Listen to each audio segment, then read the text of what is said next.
everyone for joining. We have JP Keating and Diane here. We're still waiting on Kim, so she may join us in the middle of the session. We'll see, but thank you for joining our session on supporting diverse founders. Hall, I'll let you take it from there. Great. Thanks, Shane. Thank you guys for joining us today. We have a great panel here to talk about how to work with diverse founders and partnering with them. And to kick it off, let's go ahead and have our panelists introduce themselves and tell us more about themselves. Diane, thank you for joining us and looking forward to hearing more about Parliament Ventures and what you're doing there. Can you give us some background about yourself and your fund? Hi, everybody. Excited to be on here today. Thank you for inviting me. My name is Diane. I'm one of the founders to Parliament Ventures Fund. My previous background has been in venture capital as a huge proponent for women in diversity. And I have started probably several funds by now, the last one being in partnership with the largest medical center innovation as well in Houston, Texas. Great, thanks. We also have joining us Kim Folsom of the Founders First Fund. Kim, can you tell us a little bit about yourself and your fund and what you're doing these days? Certainly. Well, I'm delighted to be here. So great to see you, Hall and JP. Nice to meet you, Diana. I wanted to share a little bit of background of how we got to the Founders First Capital Partners platform. I came to launch Founders First as my 7th venture after founding, growing, and funding 6 tech companies, fortunately enough with institutional capital. And so for the last 25 years, saw that there was just a significant lack of funding to diverse founders from, the crazy .com days, and didn't see a whole lot of change over that period of time. And thought that I had a different point of view with going through and doing that. And so launched Founders Fund to be quite honest, inspired by a lot of the great tech, combination of accelerators and funds that I had a chance to participate in on my time on the other side of the table. So on one side, we are a growth-focused accelerator, specifically focused on a very inclusive group of diverse founders, women, people of color, military veterans, LGBTQ, and those in low and moderate income areas. And then on the other side, we are an impact-focused, revenue-based platform and provide advisory support services to help increase the number of diverse founders running larger, small, and mid-market businesses that currently aren't in a lot of the pools of successful businesses that recognize those. So we're working with Founders First to build an inclusive economy that includes these diverse founders. Great, thanks, Kim. And JP Keating is here from VU Venture Partners. JP, can you tell us a little bit about yourself and your fund? Sure, Hall. Thanks again for having me. And Diane, as Kim, it's always good to be in another conversation with you too. I think everybody's going to have a lot of fun with this one. So, how I came to venture and got affiliated with VU Venture Partners. Most of my career was primarily in corporate, and I had been leading supplier diversity programs, small business engagement programs, startup engagement programs for about the last 12, 13 years. And so I was primarily working with minority women, veteran, LGBT, disabled owned businesses. And I saw there was a huge gap across a number of things, funding being one of the most pronounced.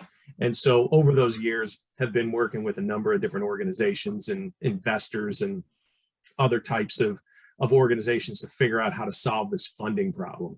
And so my life ended up leading me into the early stage venture side of things because I enjoyed that the most, and where I got to see the most companies and where I could really help early on, because most of the companies that I was engaging with all wanted to know how to sell to big corporations. Well, that was literally my job, was the buyer for 3 Fortune 500 companies. And so I got myself affiliated with VU, which is a multi-stage industry agnostic fund.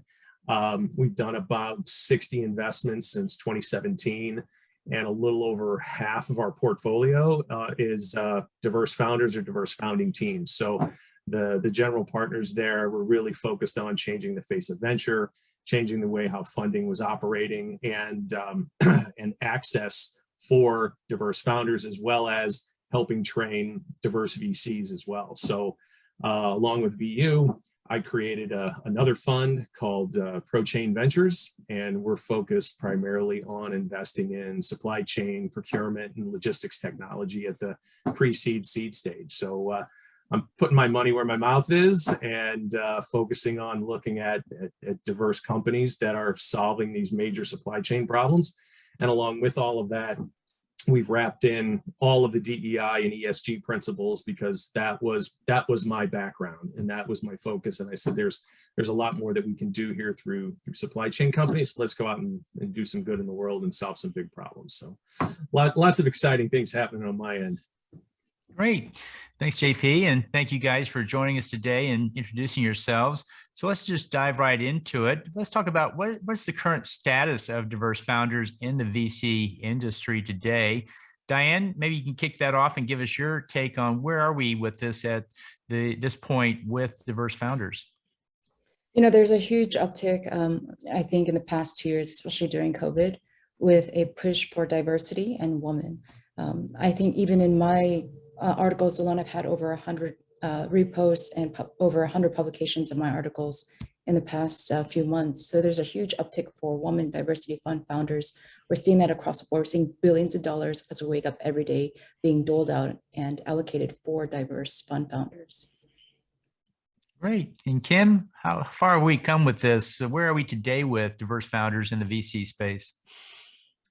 It's as Diane mentioned, there's more promotion and publicity, but there's still a delay in actual transfer of funds to diverse founders. The unfortunate standpoint is the same systemic issues that caused this to happen are delaying, that transference of happening.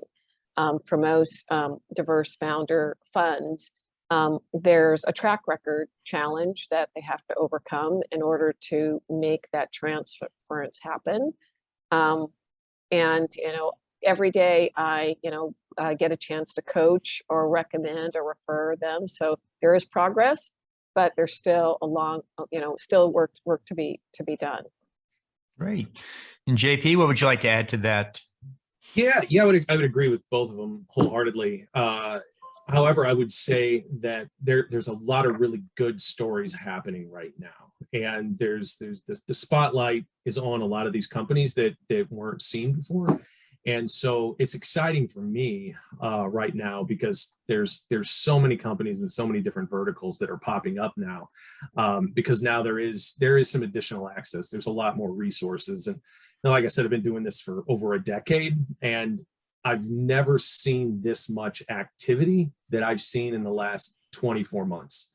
And it is exponentially larger than what has happened in the past. And some of the really interesting stories out there that not a lot of folks realize is the diverse founders out there that nobody knows about. So we're on Zoom today. That was a diverse founder, and it's now a public company, but that was a Chinese American founder. You look at Calendly, African-American founder. Everybody's using Calendly right now. And so you start digging into these enabling technologies that have been making a lot of our economy work for the last 20 plus months. There's a number of large and impactful diverse suppliers in there. So if you work for a major corporation or even a mid-sized company right now, and you have been getting all of your equipment delivered to your house so that you can work, all your technology equipment, it's likely going to be provided by 3 value-added resellers that are all the largest in the country and are all diverse. So you've got 2 major, well, the largest African-American company in the United States is Worldwide Technology, and they supply probably half the Fortune 500. And if you bought, and that's who provides computers, hardware, Cisco equipment, all that kind of stuff that's enabling all of this. And so they've supported a lot of my peer companies out there in the corporate space, and as well as 2 other major ones out there. I won't mention them. So I challenge everybody out there when they say, "Oh, we don't see it, we don't know where it is." Well, you're just not looking, because there are some really great stories out there and some fantastic founders, and it's nice to see that that this issue is getting a lot of attention now, more so than has existed in most of my time in this space. Great. And so my next question is, what trends do you guys see happening out there? Kim, let's start with you. What do you think is happening at this point? We saw a good movement during COVID, but where do you think it's going from here? I agree with JP that, when you look at on the tech side, there has been, as a serial tech entrepreneur, there's been transformational recognition and all the way through the cycle, because it's not just they started a business, they grew the business, they got funded, and they got customers. So thinking that through that whole value chain of not just they got funding, but they got the clients, and they got great Fortune 500 clients that are the sustainable businesses. And the other key thing, as both Diane and JP mentioned, they're getting the recognition because, for every one of the worldwide technologies and Zooms, they are inspiring so many other generations of entrepreneurs to know that not only can you dream big, but you can get to that point. And that's the other part of the wheel. I think that there's more that can be done to spotlight those two companies, as those are, like I thought about how I got into tech in the early 90s was, I was so inspired about what Bill Gates was doing.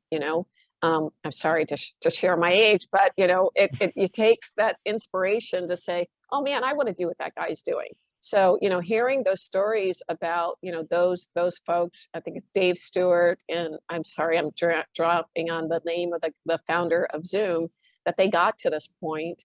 And Zoom has become the Xerox of this. So this is just fantastic, to see that to get there.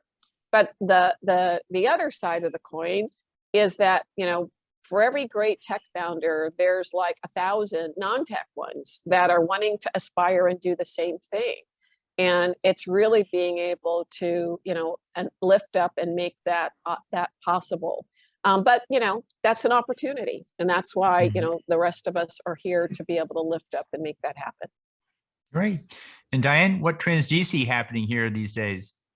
Yeah, the lack of diversity in venture capital is really staggering. It's actually much more worse than the numbers would suggest, right? So diversity is not just nice to have; it's actually a very strategic imperative when you consider the U.S. demographics and where we're heading, in the next generation, the next 50 years. Where Caucasians, for example, maybe even the minority, and so there's going to be a lot of accelerating trends of diversity, and I believe that really what it is the stats today is there's less than 3% that are venture funded, whether it be people of color, Latino, Black fund founders, and also even on the investor side, there's less than 81% of all VC firms that are even Black VC, and so I'm very passionate about what can we do to put more Asian, more minority, more people of color at the top executive, decision-making levels. And so that's what I really am trying to push forward with my mission as well. But these are the trends we're seeing in diversity, and there truly is a lack. One of the other things that I'm seeing during COVID that has been incredible is how fundraising has turned digital, as all these events are virtual now. Anyone can pick up a media channel and create events and start really being strategic about growing their own network virtually. Great. And JP, what trends are you seeing happening out there going forward? Yeah, I'm going to start talking a little bit more about the funding and the different types of funding that are now available that haven't really been available in the past to speak of. Kim is representing one of those companies right now, which is why what I think she's doing is fantastic. But for the longest time, you basically had two ways of funding, right? Bank funding or venture funding, or you figured out something in between with your friends and family and network, and neither one of them worked very well for emerging businesses. And so what I'm seeing now, which I think is really good, is not so much a focus on the typical definition of venture, if you will, which is very niche, has extremely high expectations, but these kind of first check funds out there that are friends, like community friends and family, if you will. So they're able to go and get $10,000 non-equity grants through different organizations, a lot of community organizations. I mean, these have existed for a little while, but the model has changed somewhat too. And so there's been so many more organizations popping up now that are doing this, that are doing small checks for, I'll say, not necessarily tech companies, that are going to be more CPG or more food, more something associated with that. So there's new funding available out there, and through different kinds of organizations. So I work with a few different groups in Chicago and St. Louis that are very focused on the community aspect of this. So like a P33 in Chicago has created a new Tech Rise Fund, which is focused on tech-enabled companies more so than just tech companies, and they're providing $10,000 checks out to that because they want to be the friends and family round in Chicago. There's another great group up there called Fifth Star Funds, which is a venture philanthropy group. So companies are able to, or individuals are able to, invest into Fifth Star's funds as a charitable donation, and then they go off and invest it into emerging companies. And then the thought is it turns into an evergreen fund.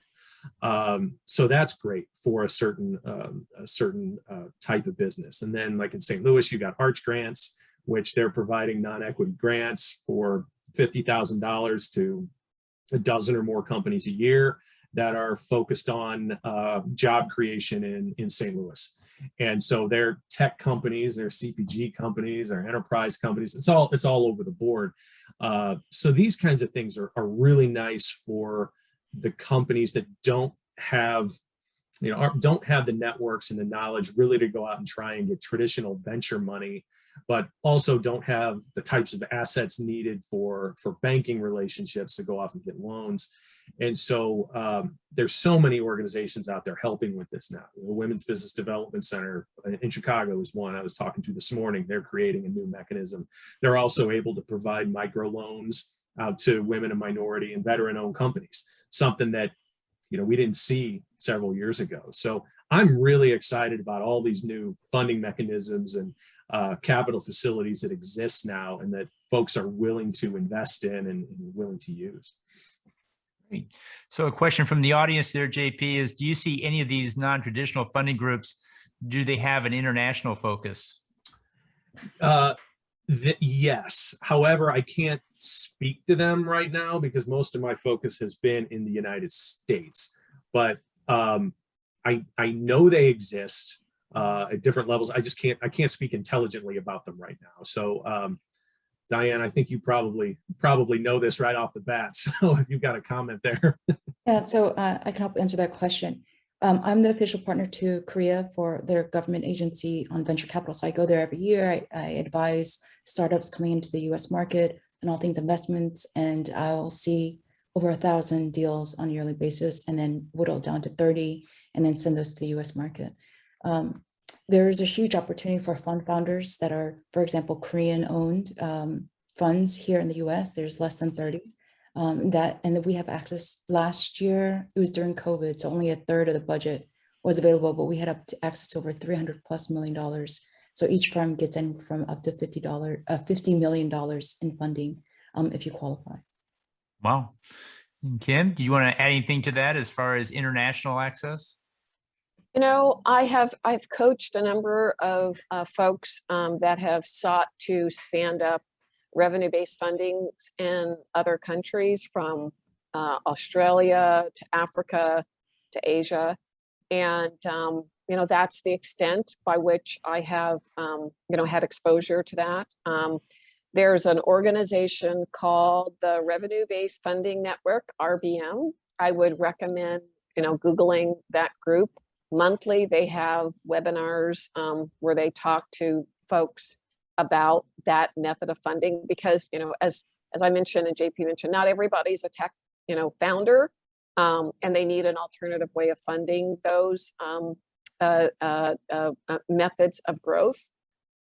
So that's my contribution to that request. No, I actually would, so I would add to that, if you're a startup trying to get into the Asian markets, then you would qualify. So you would then be connected to either alternative funding or venture funding. And if you're interested, you can contact me on LinkedIn.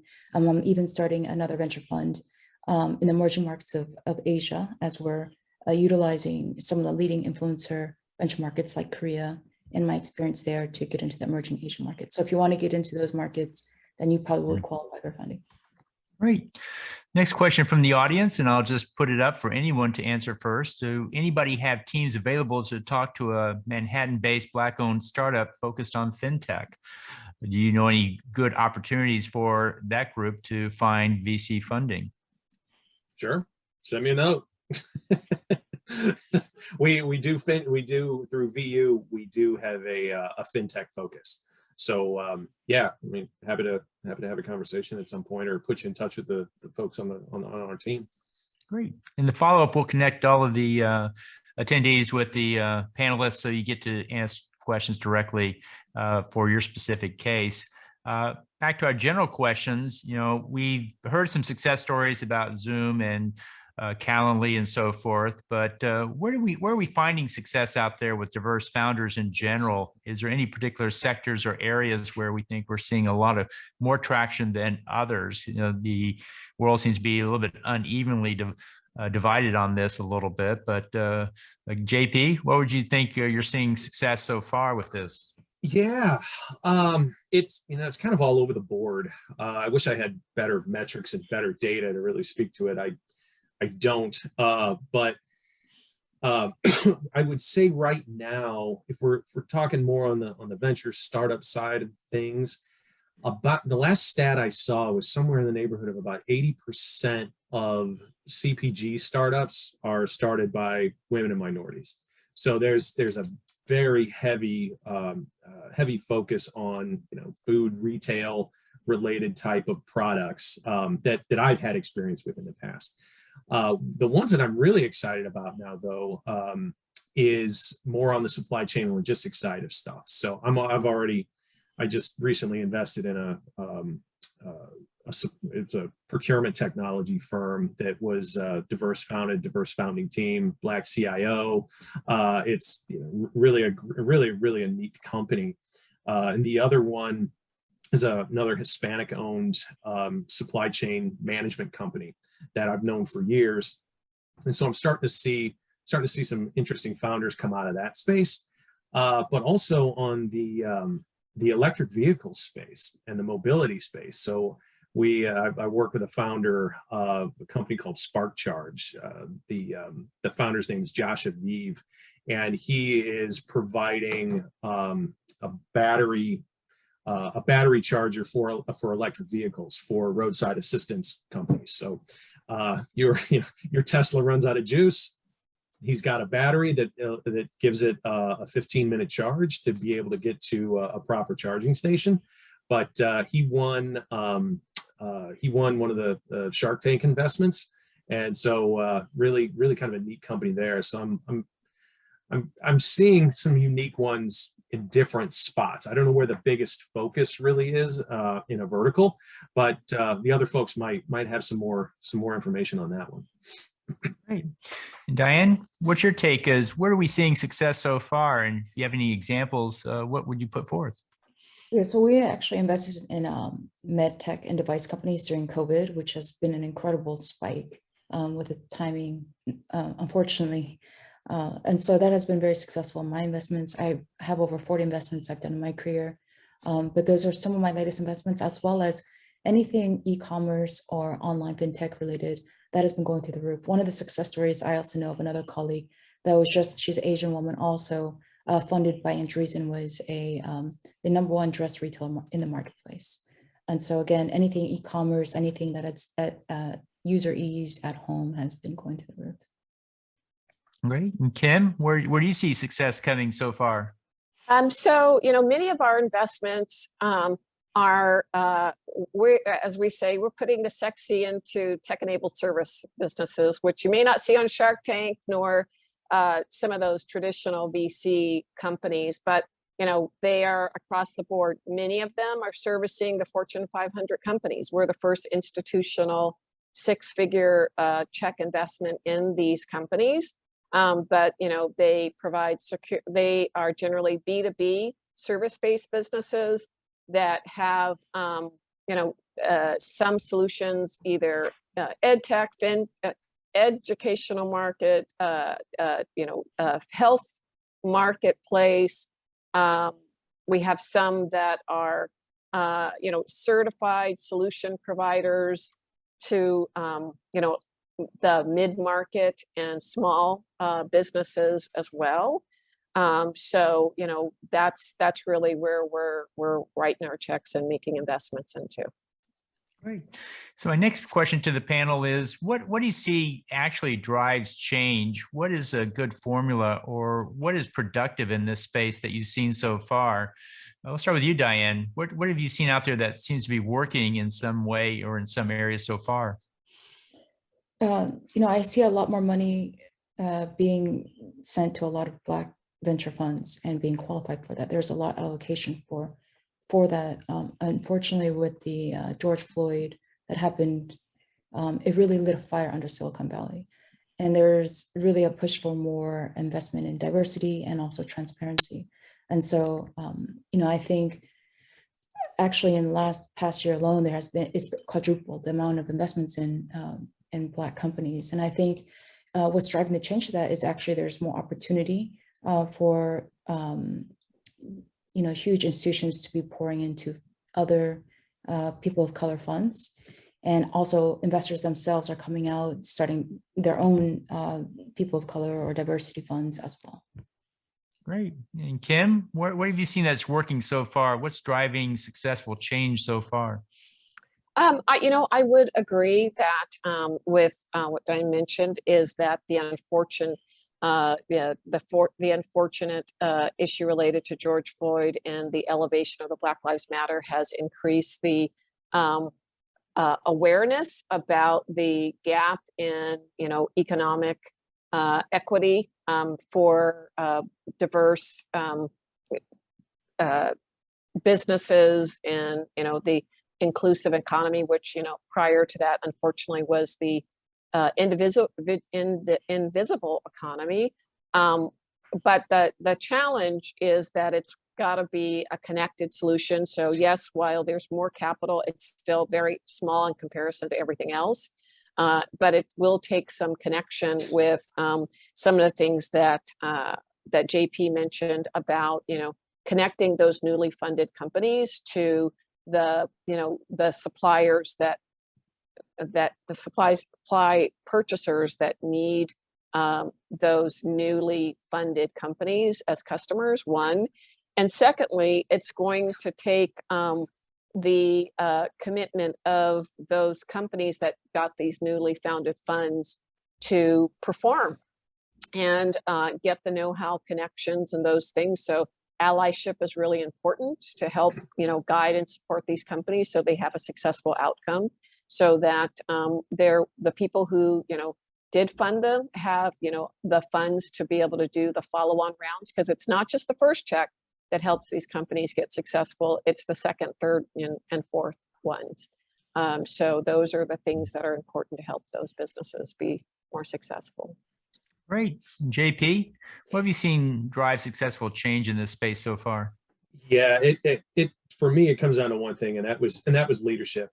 It's it's senior leadership, executive leadership, with whoever's leading that organization to make that decision that they're going to do something different, that we're going to embrace inclusion, impact, innovation, and in order to do that, we have to have diversity in everything that we're working on, be it racial, gender, geography, education, whatever.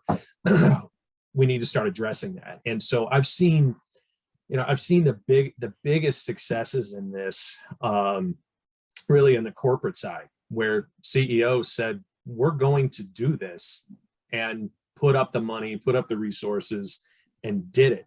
One of the examples that we've got was with one of my one of the companies that I worked for, we did a bond issuance. And when we did it, the CEO specifically said, we're doing it with diverse investment banks. And he picked them along with the CFO, helped develop them a little bit. They were all sophisticated firms, but just never had the opportunity to do something this big. And so took the group of them, I can't recall the exact, I think it was 9 companies that we did to do the bond offering. Nobody had ever done that before. And so we just, the CEO of a Fortune 100 company just did that. And so now that the rest of the corporate CEOs kind of woke up and said, oh, well, this company's willing to do it. They're a leader in the industry. We should be doing this. And so this is where I've been seeing so much more engagement on the corporate side, as well as the VC side, where even though VC firms are small, you've only got a few people in most of them. There's only so much you can do from a buying standpoint, or anything for that matter. But they're starting to put terms into a lot of the documentation. They're asking those portfolio companies to start acting like good corporate citizens out there and requiring these kinds of efforts as well. So it's all going the right direction, but it's really entirely driven by the leadership of the organizations to make it happen. Great. And then to shine a light on the other side of that table, what should diverse founders do to enable more funding? What do you see as best practices there? Diane, what would you coach a diverse founder to do to go after that funding, and what leverage do they have? Yeah, absolutely. Really it comes down to what you can really leverage diversity in your early stages of funding. When you're talking to investors, I would bring on diverse leadership very early and tell them that there is a proven link between diversity and profits. Women, for example, have increased the rate ROI actually to 34%. So really at an early stage, company can position yourself when you're talking to those investors on how to leverage diversity. And this is really, at the end of the day, diversity is going to lead to better ideas. Great. And Kim, what's your coaching there to diverse founders? So I would say there's a couple. One is to JP's point is there are some strong leaders that are going through and saying they're willing to do more to help, amplify and provide that support, like happened with the bond issuance. So being able to really do the homework and finding out those people that are, doing more than talking about it. And then the second thing is to make certain that you're ready for those opportunities, these funding opportunities. Getting your financial house in order is really critical, because unlike many times before, there are many newer funding opportunities than there have been in the past. And this is a really great opportunity to take advantage of those. So finding out those right partners that you can be aligned with, and also looking at those paths that you can use to connect with them. And then the other is making certain your paperwork's all ready to go so you can get that check. Great. And JP, what's your coaching to diverse founders? What do you tell them to do to be more successful at this? Yeah, I said leverage the networks. I think this is the best time in history to get access to every support organization in the U.S. And I'm just speaking from the U.S. standpoint right now. There's so many support organizations out there that can help you with everything. From the National Minority Supplier Development Council, the Women's Business Enterprise National Council, the NGO, the National Gay and Lesbian Chamber of Commerce. You've got the National Association of Veteran Business Owners. And then you've got endless chambers of commerce across all of your states, cities that are, you've got the U.S. Pan-Asian Chamber of Commerce, you've got the U.S. Hispanic Chamber of Commerce. They all have local chapters of some sort. Plus you have all of these different diversity-related business organizations that exist in certain areas of the country. The focused funds, you've got the non-equity grant organizations, and all of it can be easily found. So it's going out and building the relationships with those organizations and asking them for help, because that's what they're there for. So there's there's not a shortage of help in the in any community in the United States, especially now that everything is online. You know, if you want to figure out a way to work in New York, you can reach out to the New York, New Jersey Minority Supplier Development Council. You know, they're all over the place. So I would say just work the network like crazy, and you know, keep working until something sticks. But you'll find all the help you need across multiple stages of your business. So it's all there. You just need to go out and look for it, and it's easily found these days. Great. Well, my last question, and before we get to it, if anybody has in the audience has a question, go ahead and post it now. And my last question is, a couple of years ago, there was a move toward moving to data-centric AI type systems for figuring out what deals VCs should fund. And of course, it would never shift all the way over where there's nobody involved, but you do see a lot more data-oriented funding mechanisms going on. Do you think that's going to help this situation where it's no longer about who the founder is, but about the results or about the metrics that you have in the business or the other characteristics that are more data-centric? Do you think that's going to be at play here, or do you think that's not going to be a factor at all? Diane, what do you think? I think you should use that to your advantage, right? So you can use those data metrics. For example, as I was saying earlier, a woman, perform at a higher ROI. Diversity is more important than ever, and you can utilize this to leverage again when you're talking to investors and fundraising, how diversity in women it is very important.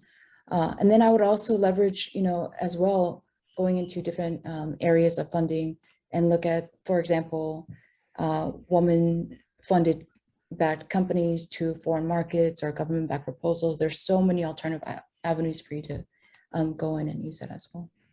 Great. Kim, what's your take on using data analytics and how that might impact this issue? Oh, so when I think about the market that I serve, it may get you noticed, but you need to understand the rules that they are using to assess those. Because there has been that systematic challenge for the underserved market, they may not have some of the tools in place that, the automated AI-driven criteria is going to use to, identify something as a great deal. If you're a non-tech founder, you're unfortunately are not going to be prioritized as a great deal for, a VC investor that's really focused on, funding in those unicorn companies. So those are my, if you happen to be a tech company and you meet all the criteria, it's a great thing. If you're not, it's not going to have a great outcome for diverse founders. Yeah, I would agree with Kim on that one. Depends on how the algorithm's written, and I had some experience with an AI tool several years ago around finding some of these companies, and I didn't believe it. I said, okay, you built an algorithm. And so I actually met one of the people that helped develop it. And I said, come on, really? How good is this? And he's like, well, have you seen anybody else adopt it? I went, no. He's like, well, there's your answer. So, I think it's going to entirely depend on the industry, on the type of success metrics that investors are looking for.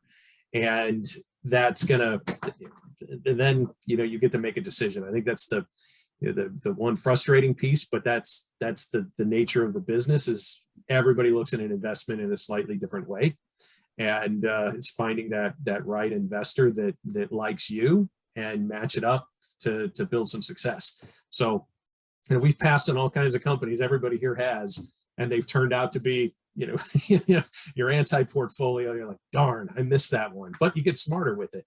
So, I'm optimistic. I think it's just another tool in the decision-making process. It's not the end-all be-all of the decision, but in the end, I believe in some of the data that I get, but I also believe in the people, right? And you got to take that risk on that team sometimes, and it's not that quantifiable in some ways. So I balance it all out.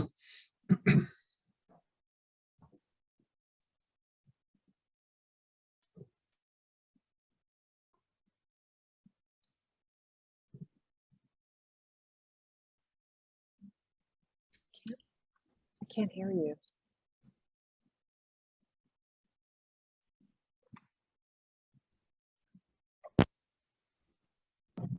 I'm sorry, I can't. Oh, sorry about that. Yeah, so we have a question. Beyond funding, do the companies in your network face issues with finding engineers, or are they open to looking at ways to train and hire engineers locally?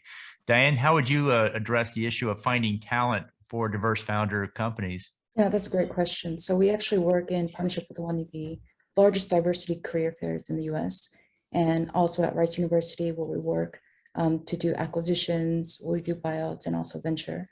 There as well, we stack all of them with diversity, woman-owned at the C-suite level, so that we have a huge access to executives in our alumni network, as well as in partnership with the largest diversity career fair. Okay, great. And Kim, any thoughts there? You know what? Right now, finding talented engineers is a challenge for companies. And as a DNA tech founder, I would go through and say you should use all different options, not just finding folks that, as you're looking for people internally, you should supplement with nearshore, onshore, consultants to help you get to where you want to be so that you can meet the timeline. Great. JP, any thoughts on that? Yeah, I would I would agree with Kim on that, and I'll go a little step further.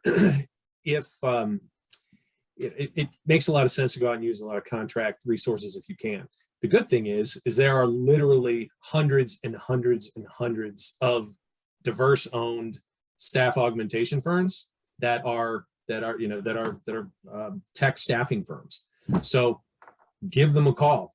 And they're able to do onshoring, offshoring, kind of anything you want and help you find those resources. It's like Kim said, everybody is struggling right now trying to find the technology resources that they need for any size company.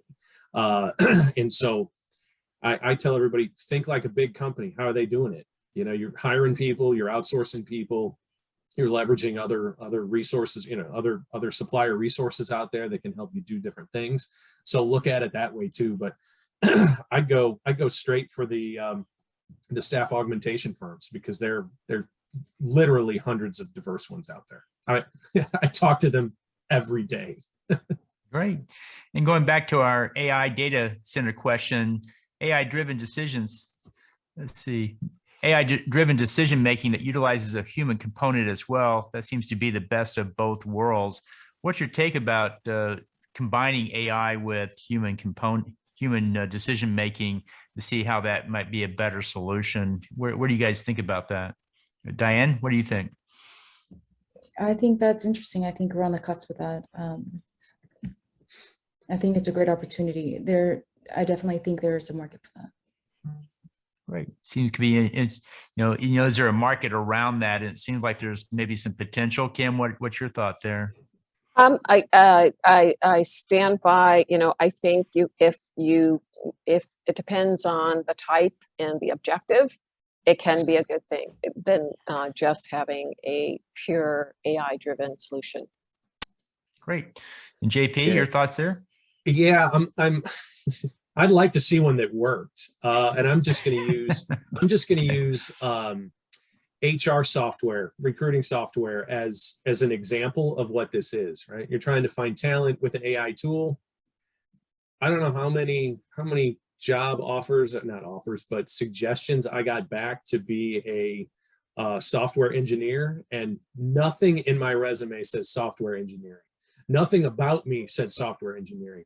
So I don't have a lot of respect for most of the online recruiting tools that say that they can use AI right now to find really great talent, because I've seen a lot of outstanding talent not even get a rejection note. And I'm like, how does this work? We have no idea. You literally match the job description and it still doesn't work. So I'm holding out hope for the future, but current state, pessimistic. Future state, I'm optimistic something will happen, but it's got to get exceptionally better. And I think it's really hard to figure out the quality of a team just based on some of the data points that are in there, or personality tests and things like that. I think it leaves a lot of people behind, especially when we look at diversity here. I think we're leaving a lot of people behind with a lot of these tools, and we're not taking the risks on some that we should. Maybe it's filtering out some, maybe it's not, but I've seen a lot of really good talent that we've lost because the algorithm said that they weren't a match. Understood. Yeah, has ways to go to make those systems work. Well, with that, I think we're at the end of our discussion today and the end of the questions. I want to thank you guys for joining us. JP, Diane, Kim, thanks for sharing your time, your experience, and your perspective with us today. We'll go ahead and make connections afterwards for those who are interested, and we'll go from there. Appreciate you guys taking this opportunity to share your thoughts, and we'll go ahead and close it out, and appreciate you guys taking time, and we'll go from there.